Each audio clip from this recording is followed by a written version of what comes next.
Hi, everybody. It is Leo Brown. I am Leo Brown, and I know it has been about, I think, 3 weeks since I've done a video, but I wanted to come on and introduce a new series.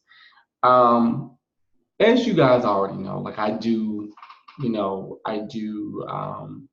readings and I do things like forecasts for celebrities and things like that. And I'm definitely going to keep doing that. But I wanted to introduce a series called Let's Talk About It. And let's talk about it is going to be like topical issues, like everything from, um, body image to identity to sexuality, like topics that I think really need to be discussed, and topics I think that may help people. So that's my goal in this. My goal is to do a series about things like that and things that I actually find interesting, things that get my goal, pretty much. So that's, why I wanted to do this because I realize that I know I'm gonna be honest. I know I'm inconsistent. I know I am. I'm inconsistent because of two things. One, because I'm lazy, and two, because oftentimes there are things I want to talk about, but I'm so afraid of alienating you guys, like alienating the audience. Now I'm like, I don't know if I should talk about that. I don't know how that would gel, so I don't talk about it at all. I just keep my thoughts to myself. But I figured it's a new year, and I mean, number one, we're all grown. I mean, those who watch me know how I am by now, and I thank you all. And speaking of that, thank you all so much for watching, and for subscribing and commenting. And that's the one thing I want to do too. I want to create more of a dialogue with my channel as well. So yeah. So with that being said, welcome to the first edition of Let's Talk About It with Leo Brown. Okay. So today we're going to talk about, and believe it or not, I kind of debated on talking about this because I just I didn't want to come off as messy. I didn't want to come off as like, ooh, you know what I mean? Like a gossipy thing. No shade to those that do that. If that's your gig, your judge, that works for you. I just didn't want to come off as that. So what I wanted to talk about is and what I really want, and also I want to include you guys too. So I want commentary and it's from you all as well. But I wanted to talk about Azriel Clary and Joycelyn Savage. And of course, we all know about the fight that happened. We know that it was live on Instagram, and that Azriel has now, like, she's changed her tune, and she pressed charges against Miss Savage. Miss Savage is now in jail, so we all know about that. But I guess what I wanted to talk about is not just the fight, even though I'm not gonna lie, that fight was. But I'm gonna say this. I think things between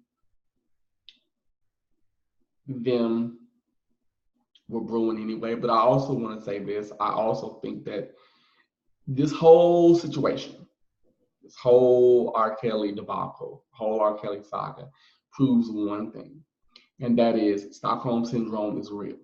Okay, and that if you are not careful, whether you are R. Kelly, whether you are whomever, you can be addicted to power. You can be addicted to manipulation. You can be addicted to um, abuse.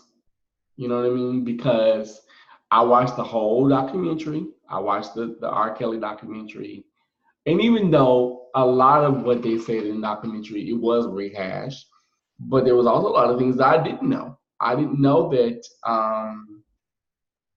there was a family member in his family that abused him. I didn't know that. I mean, like there was a lot of things that actually in the first documentary I actually missed.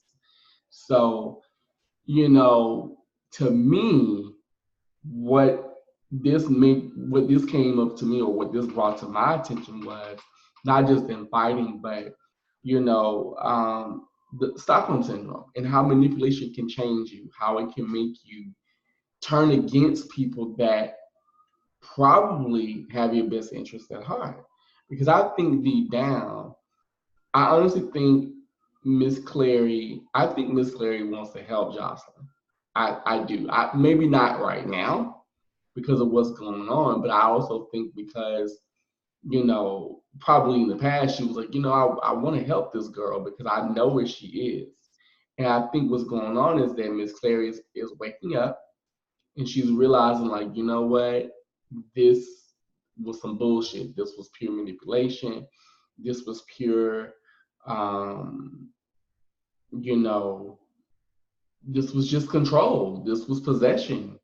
And it also comes to mind for me, sexual abuse. Sexual abuse, especially in communities of color, and that could be Asian, Black, Latino, all down the line.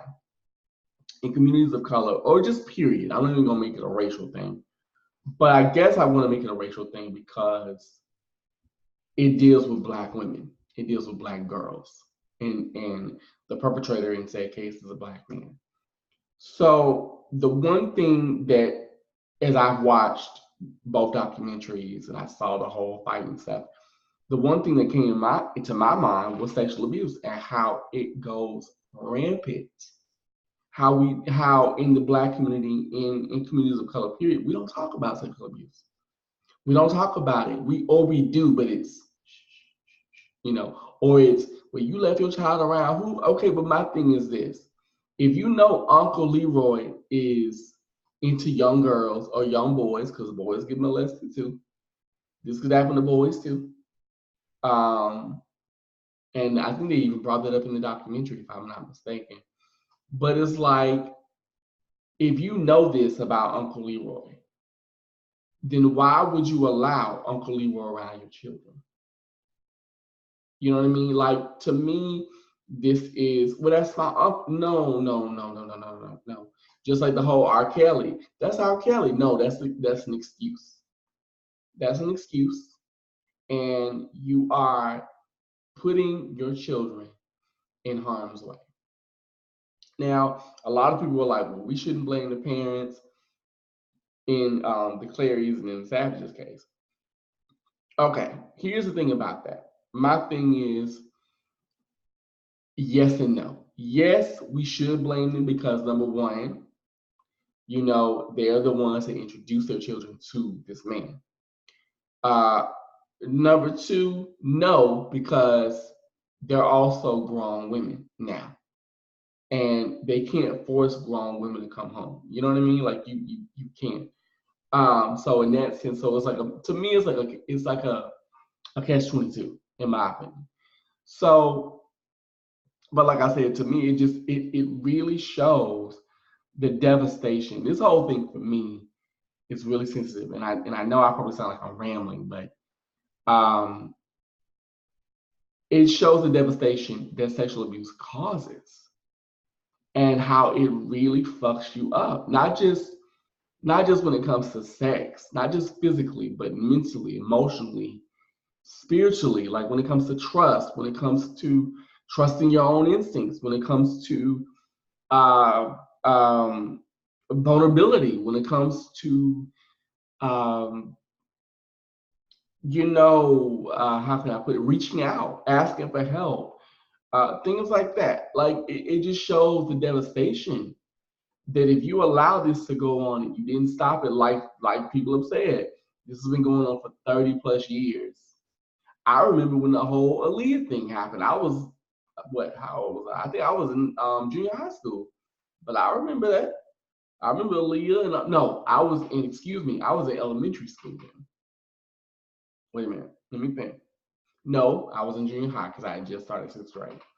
So I remember that very much so when all that went down. So it was like, come on now, people. Like, are this could have stopped years ago.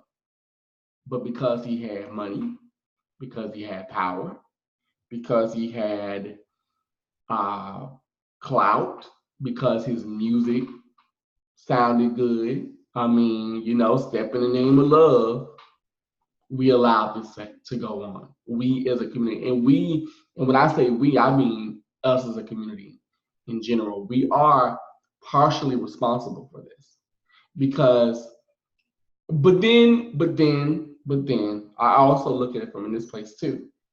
When you are a Black woman or a woman, period, because like they even proved in this, you're not often believed. You know what I mean? What was the woman, the hairstylist, the woman that became a nurse? Her, and my heart went out to her. Um, and how they even told, they were like, we don't believe you. We don't believe that you were abused. We need to know, like, tell us something that only you would know about this, about, R. Kelly's residence or whatever. Or when she was talking to the policewoman, and the policewoman, didn't believe. I'm like, and that's what kind of got me too, is that oftentimes things like this go on because you have other women who, and it's true, but you have other women who enable this behavior. If you don't believe me, watch an episode of Harlots on Hulu, and even though that's based in a whole different frame of time, it makes total sense, because it made me think. It's like, so another woman is basically pimping these girls out. Another woman is, coercing these young women. And that happens in families, which is why Uncle Leroy can go on molesting, fucking, and sucking every niece, nephew, grandkid that you have, and you don't say anything. Or that neighbor. You know what I mean? And it makes me angry, because as a victim of sexual assault myself, as a victim of sexual molestation myself, I know what that can do. I'm 38 years old, and I'm still unpacking a lot of that. A lot of issues with sex, a lot of issues with trust, a lot of issues with vulnerability, a lot of issues with who can I trust myself to make the right decisions, a lot of issues with how I view men, how I even view myself sometimes, because yes, though I am one of the girls, I am very much a man. You know what I mean? So for me, it's not just about Joycelyn and Azriel getting into a fight. It's not about that. It's about two women who are in pain, two women who are suffering. And it just shows, for me, what this docuseries did, both parts, was show how sexual abuse, how sexual assault, and how Stockholm syndrome can run rampant, number one, excuse me, and how the effects of it, not only during, but afterwards. Because you have to remember, this is after all this. He's now in jail now. And you have these two women who literally are being pitted against each other, because one is being manipulated by the other one, by the perpetrator. And then you have the other who's woken up and she's like, wait a minute, this isn't right. None of this was right. Because as she said in the video, you were having sex with me when I was a minor. And it's just, for me, it makes me, like I said, it makes me understand the devastation. Not saying that I didn't understand it, but it makes me see the devastation that this, and the impact that this has on communities. I mean, can we talk about the breeding farms back in slavery? Can we talk about, how we all had that uncle or that cousin or that neighbor, or that friend of the family, or that boyfriend, that mom's boyfriend, and how a lot of women, and even men, because it happens with fathers too, they will turn a blind eye, and how generationally it goes on and on and on and on, and no one ever stops it. And it's almost like, when you do come out with the allegation, or you do come out and tell your story, people are like, why are you telling it now? It's no different than when somebody is, well, I mean, because actually rape does go into sexual assault thing, but, it's like, well, why are you saying it now? Well, this is why. This is why it took me 30 years. This is why it took me until I was 15, because I either blocked it out, or I told, but no one believed me. No one listened to me. No one heard my voice. You know what I mean? No one understood the pain. No one understood that why, one day I'm bright and bubbly and open and full of life and cheer. And then in the next 2 years, I'm withdrawn. I don't talk to people. I'm depressed. I sleep all the time. I'm angry. You know what I mean? Like in my case, I was a bully, and I'll talk about that in another video. I'm angry. I'm mad. Uh, I I gained weight. You know what I'm saying? Like people don't understand that the effects that it has. And even after you tell your story and you let people know what happened, you then have to start the healing process. You then have to go to counseling. You then have to heal yourself, because then you think, well, maybe I did something wrong. Because we're always told, well, don't do this, don't do that. Oh, don't dress like this. Like for women, don't dress like that. Don't do that around so and so and so. Or, even with me when I was a little boy, I can remember, don't walk like that. Granted, I've always, just to quote Holiday Heart, I've always had a switch in my walk and music in my talk. So, it's like, dude, like I can't help the way I'm built. I can't help the way I walk. I can't help the way the way I am. Like this is just me. And so, it's like we as children are always told that don't do this in front of them. Don't. But first of all, what we never tell an adult, stay the fuck away from my child. You know what I mean? We never say to that child, to that adult, you know what to do. You know better. You know this is wrong. Get some goddamn help. You know what I'm saying? Because even when you think back to the whole R. Kelly thing, nobody chastised him and nobody said to him,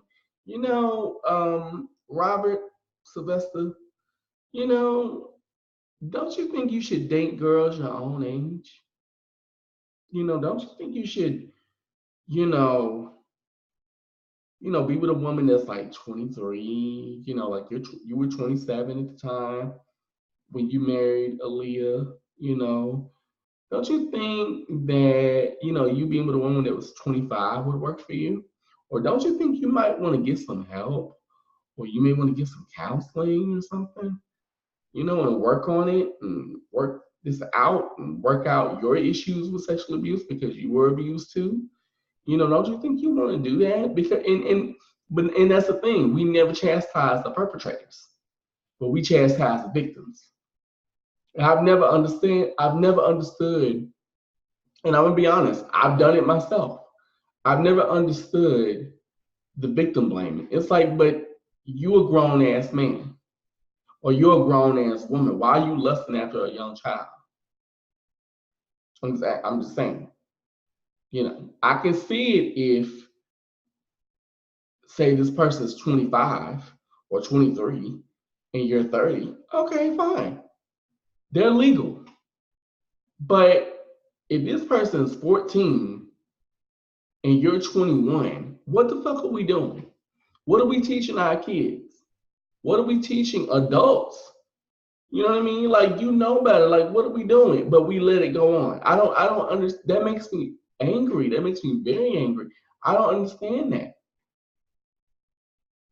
And then we think, well, let's throw them in jail. Throwing them in jail is not going to do anything. Let's just keep it real. Throwing them in jail is not going to do anything, because jail is not rehabilitation. They do not rehabilitate those people. Okay? This is a sickness. This is a disease. So we need to get to the root of the issue. Why do you think this way about kids? What's going on with what happened to you? Because if you notice, I'm going back to the R. Kelly thing, even in the docu-series, they talked about him being molested. They talked about him and his brothers, like all of them were. And if you lost your V card to an older woman and you were underage, you were molested. I'm sorry. That's abuse. That's one thing we have to stop too, the double standard. So if a man loses his virginity to an older woman, she's 40 and you're 17. That's molestation, bitch. Period. That's not, we don't need, why are we applauding that? oh, you got you a grown woman. No, no, ma'am. That's molestation. And I'm telling you right now, I wish somebody would do that. If I had a kid, I would be in jail for beating that bitch's ass. Case in point, same thing. 40-year-old man fucking a 17-year-old girl. Okay, bitch, we gonna have to step out back. I'm just saying, we're gonna have to step out back. And if you want to take up for this motherfucker here, we can all be some fighting motherfuckers this evening. Do you hear me? Okay? We're not doing that. That's abuse. That's not that's not. I'm not saying that you lose your virginity. You should, but you should lose it with somebody that you, number one, care for.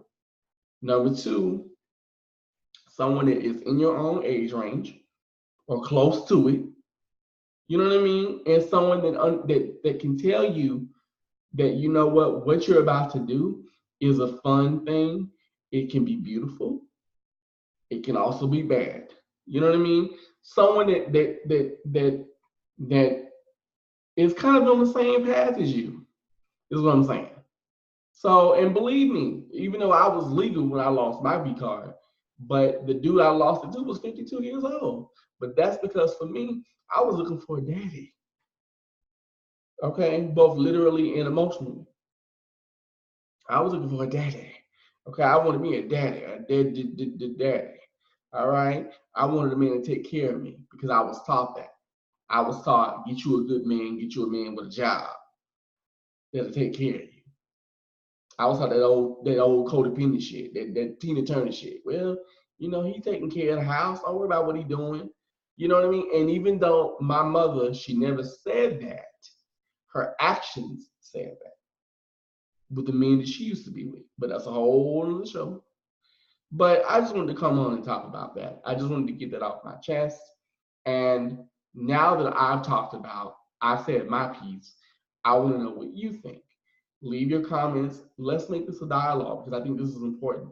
We need to talk about not only sexual abuse, but sexual violation. We need to talk about Stockholm Syndrome because it's clear that all those women, all 48, probably more, and men too, because they talked about this in the documentary a little bit, I think, are going to need extensive healing, extensive counseling. So let's talk about everything. Leave your comments below. I will read them all. I will probably respond to some because I think this is a very important issue. And yeah, I will talk with you guys later. Have a wonderful, wonderful Thursday, and I'll see you soon. I'm Leo Brown. Bye-bye.